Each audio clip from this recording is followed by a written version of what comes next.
you may be wondering about the cowbell. Tomorrow there's going to be a session with Margaret Francis and Blake Robinson. Blake at 2 o'clock on hacking marketing, so you want to be there for this. Blake, Margaret, Alistair Kroll, and I did a session at South by Southwest on social media measurement analytics, kind of a deep, super geeky view of social media. And oh, by the way, I need my clicker, guys. And anyway, it was really popular, well attended, et cetera. And so when we were talking about Startupfest, we were thinking about this notion of getting the band back together. And I said, well, if we get the band back together, I need a cowbell. And then Rebecca started tweeting pictures of a cowbell, and it just became a thing. So it's a thing. Anyway, I'm going to talk about collaborative storytelling today. And I want to start with a quote by a political activist and poet named Muriel Ruckheiser, who said that the universe is made up of stories, not atoms. And it's really in keeping with where we are today. I'm going to move pretty quickly through this first bit, but stories are incredibly important. And I have a background, I'm an industry analyst, but I have a background as a marketer. And so I have spent time working with companies for the last years to help them start themselves, to help them tell their stories to the market, and to help them communicate their messages. And I can tell you that the digital world has made such a huge difference. So just let's talk a little bit about history. So stories are in our blood. We've been telling stories since the beginning of time, since the times of cave painting, since the time of Homer. It's the way that we communicate with each other. We read them individually, and we consume them collaboratively. And if you aren't aware of this story, there was a surrealist movement in France in the turn of the century, headed by a guy named André Breton. And they had a game that they called Exquisite Corpse. And by the way, I put it in French, but then I forgot the X, and so I think this now says exquisite, like dead horse or something. Je suis désolé, French-speaking people. So Exquisite Corpse was a game in which somebody would start a story, and then the next person would add to it, and the next person would add to it, and collaboratively they would either create a story or a piece of art. And so I want you to sort of hold that in your mind as I talk a little bit about what's to come. When it comes to businesses, let's just be honest. We're horrible, horrible storytellers. Why? Because we come from this sort of Mad Men background. And even if you happen to have watched Mad Men and you think of Don Draper telling the story of the carousel and the memories of childhood when he was introducing the slide, the slide projector. We come from this background of sort of creating messages and pushing them out. And we talk about pushing out messages. The problem is that when you think about the impact on real people, i.e., people like us as consumers and just sort of citizens who walk through the world on a daily basis, we see 3,000 media impressions every single day. And I think from the time I entered the museum and walked up here, I probably saw about like 500 of those. And so it's really overwhelming. And what's different now is that we're used to thinking about the world as this sort of marketing funnel where we begin by creating awareness, and then we get people to start to consider our product, and then we get them to the transaction. And this doesn't work anymore in the connected world. Why? Because people don't work that way. From your point of view, those of you who are startup founders, conversion is a beautiful thing, and it will always be a beautiful thing. But from my point of view as a consumer, that's where my investment starts, literally, because I've just spent money with you. And not only have I spent money, I spent time trying to figure out whether you were the right choice for me. So what's important now in the social and digital world is to focus on relationships, not on transactions.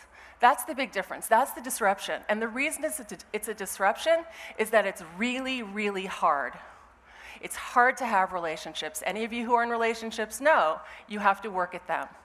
When you think about the way that we've sold in the past, we started with this idea of impersonal, transaction. You buy a soda, you buy a car, you buy a house, you walk away. But in the digital connected world, we think about this idea of the customer journey. We think about this idea of a constant and authentic and long-term relationship. Now, in some ways, you could think about that as brand, but that's just a one-way view. If you think about it as relationship, it changes the game. So let's talk a little bit about how this works in terms of mapping the customer journey. There's a quote from Stephen Jay Gould, which I think kind of frames this up nicely, that the most erroneous stories are those we think we know best and therefore never scrutinize or question. And I can't tell you how many messaging meetings I've been in before where people say, scalable, best of breed, yada, yada, yada, all the words that you've probably written down, crossed out, written down again. The point here is that we have to think about the effect on the person who's receiving those messages. So I want to talk a little bit about how that works.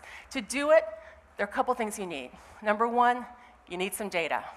And in this case, I'm going to talk about social data because it's an area that I've been focusing on quite a lot lately. You're also going to need a map.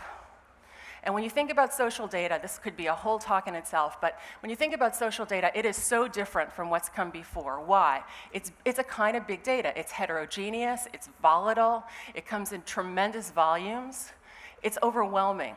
And some of it is structured, some of it is unstructured, but then the point is, as one of the people I interviewed for my latest report, who's an analytics director at Caesars, said, you know, the good news is we can measure everything. The bad news is we can measure everything. So you need a map. Now, I want to be really clear. This is not an elevator pitch I'm talking about. If you are lucky enough to be stuck in an elevator with Dave McClure, more power to you. Elevator pitches are important. You need to be able to convince your investors that what you have is going to return them money. That's pretty much the game, right? But we're not talking about an elevator pitch. We're not talking about an advertisement. We're talking about a relationship. So the point here, what's different, what's disruptive, is that you need to shift your focus from, here's my beautiful message about my beautiful company, about which I feel passionate. And here's a pro tip. Never tell an analyst you're excited. Stop saying you're excited. Stop telling customers you're excited. Get them excited. That's the point. So you have to shift your focus. We're away from the funnel, okay? Purchase right here. We're away from the funnel because the customer's investment in you begins after purchase. That's where they have their experience. That's where they decide if they're going to be loyal to you or they're going to become a detractor. That's where they decide if they're going to advocate for you or become a detractor. And guess what? It goes around and around and around and around. That's what makes it a relationship. You don't just sell once. Obviously, you have to sell multiple times. You have to sell at scale. The other thing that's different about this model, whatever you may call these points, okay, in your cycle or continuum, is that people share their beliefs, their feelings, their fears, their anger at every point in this cycle. Awareness. Hey, have you guys heard about consideration? I'm thinking about buying a hybrid car. Should I get a Prius or a Nissan Leaf? Purchase. I just bought tickets to this Adele concert. Experience. This is how, this is what happened when I bought this product, et cetera, et cetera, et cetera. Okay, so I want to talk a little bit about data and how you get there. First thing is awareness. What questions can you ask? What are the signals that somebody's aware of your product? Obviously, you can look at traditional metrics like clicks, likes, et cetera, impressions, plays, and views. Okay, here's a good example. A few years ago, there was the bird flu epidemic was coming about, and the CDC in the US decided that they wanted to put together a program to actually help generate awareness about viruses, but they wanted to do it in an interesting way, so they came up with this idea of the zombie pandemic because everybody loves zombies. And so what they were able to do is actually crash their servers. That was their measure of success. They crashed their servers because they were able to tell the story in that way. Now we move on to consideration. In consideration, it's an interesting thing from a data point of view because you can see that people are fanning you, favoriting you, sharing you, plus wanting, commenting, liking, subscribing, downloading. You'll see a lot of overlap between these different areas. But what's important is that somebody is showing that they have taken a digital action to learn more about you or to share what they know about you with other people. So that's really important. If you look at SAP, which is kind of probably as far away from your own experience as you could imagine, people spend incredible amounts of time in the SAP communities learning about the product because it's highly technical, it's highly expensive, And there's a community, a very tight community of people who use these technologies. And so what's happened is, from the salespeople's point of view, they're seeing people come to them much more qualified, already clear, ready for configuration and ready for pricing. Why? Because they've shared stories, their own concerns, their own fears with people in the community, and those people have responded to them and told them how they feel, what experiences they've had, what have worked for them, what haven't worked for them. The other piece about this that's important from a storytelling point of view is that you don't control all the storytelling. Your community does, so you have to be a facilitator. So next we go to conversion. Now, if you're B2B, it could be subscribes or downloads or something like that, in terms of looking at digital actions, at least from a social point of view. If you're a consumer-facing company, then obviously you can look at sales. But what's important here to think about is, how can you change that experience so that it's pleasurable and different? How can you think about it from the customer point of view? This was something that Tesco did in the Seoul subway station a couple years ago. What was fascinating about it was that, it was like QR codes. You basically go in, you scan what you want, you see this sort of digital display, you scan what you want, and then it gets delivered to your home. That's a lot of what Google is doing now and various other services. What was fascinating about this was, it was in the subway. And when you're going home from work and you need to stop at the store, the question is, how much do I really, care about having the milk in the fridge in the morning versus taking the 20 minutes it's going to go there, stand in line, buy it, et cetera, et cetera. So it was thoughtful. It was in the customer's path, and that's what's important. Then we think about customer experience and what we can learn about how they are experiencing our products. This is the place where the marketers kind of fall off the map. And when you think about marketing, marketing ends at the transaction, right? And it begins again at the generation. But there's this thing called experience. This sits in the customer service departments of the large organizations, or it sits maybe with one or two people if you're a startup who's servicing your customers. And so you have to look at, how are people talking about you? What are the issues that they're coming up with? Have you resolved lots of issues? Have you identified blind spots, things that you wouldn't have known about otherwise, things that people haven't called you about, but they're talking about? There was a situation with Kraft a couple years ago where they introduced a new salad dressing. It was like Chipotle Ranch or something. Anyway, it came out, and the team was listening to see what was the reaction to the new flavor, and the trending topics for the day that they started to listen were actually thumb and blood, which were not what they were expecting, right? And so it turned out that when they had done the new, when they introduced the new flavor, they'd also come up with a new bottle. And it had one of those little zip-off plastic things. And so when you zipped it off, it cut your finger, cut your thumb. And most people, I don't know, maybe you would, but most people aren't going to pick up a phone and actually dial an 800 number and say, I was opening your salad dressing bottle and I cut my thumb open.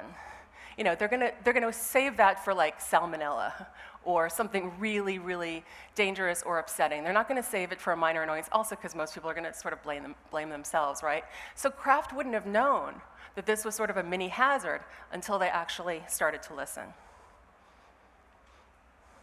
You can also look at things like service centers. Now, this is AT&T, this is obviously a big one. But when you think about yourselves and your need to scale, the question is, how much of this conversation can you push to the digital channel? A call to a call center costs between $6 and $10.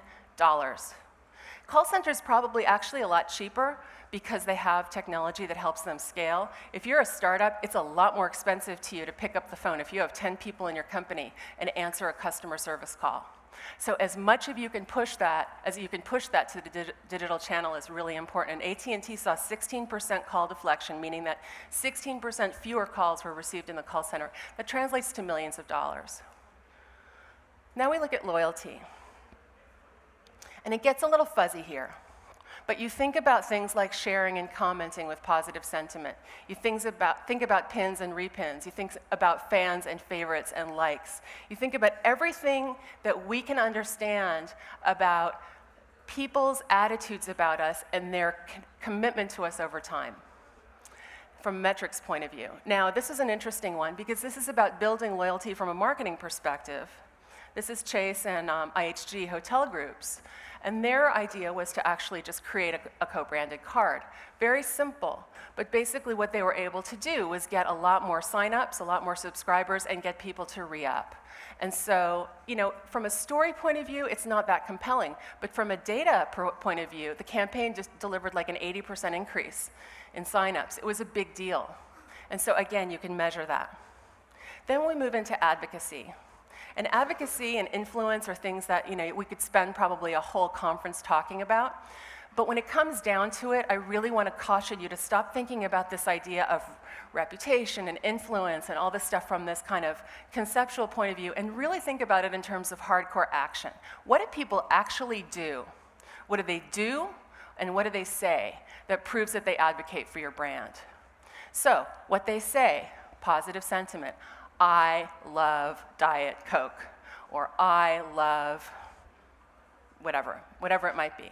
You also look at customer referrals, and there's technology, some of the companies out there, analytics companies, can show you this, that will tell you that even if I don't buy your Harley Davidson, that I have influenced 12 people to buy a Harley Davidson, because I'm not a motorcycle rider. And so you think about things like lifetime customer value, and then you can get into this idea of a social lifetime customer value. So the idea that people can show their influence with their checkbooks, with their feet, with their voices, and to be really, really disciplined about how you look at that. Now here's a classic example. Eventbrite is a company that is highly, highly integrated with Facebook. But what's interesting about Eventbrite, it's all obviously based on event signups. They have very deep analytics in terms of the value of a share, both before and after purchase. So if I say I'm going to go to Mumford & Sons, anybody want to go? There's a certain response on Facebook in terms of people who might sign up within my network. If I say, I have tickets, who's going with me? It's a whole different story. A post-purchase share drives 20% more ticket sales than a pre-purchase share. They know this. And the next time you look at a story that says, what's the value of a Facebook like? What's the value of a share? What's the value of a retweet? And it tells you it's like $8.47. I'm sorry, but that's bullshit. You have to look at it in the context of your own business. You have to look at it in the context of your own customers, what you sell, what you do. And Eventbrite understands this. So I'm not going to tell you, and please don't tweet, that a post-purchase share drives 20% more value, period. It drives it for Eventbrite. You have to understand what it does for you. This is part of that learning process. So who does a holistic strategy well? Burberry. Burberry is all about the experience. It is not about the raincoats. Burberry is all about creating these sort of, and you can probably look at it when you look at the download, but all of these kind of experiences that go around that customer cycle. So, just in closing, back to Andre Breton, back to the Surrealists, back to this idea of collaborative storytelling. He once said, love is when you meet someone who tells you something new about yourself. So, my challenge to you is to learn something new about your customers, to convince them and to communicate to them something new about yourself, and to make them love you. Thanks.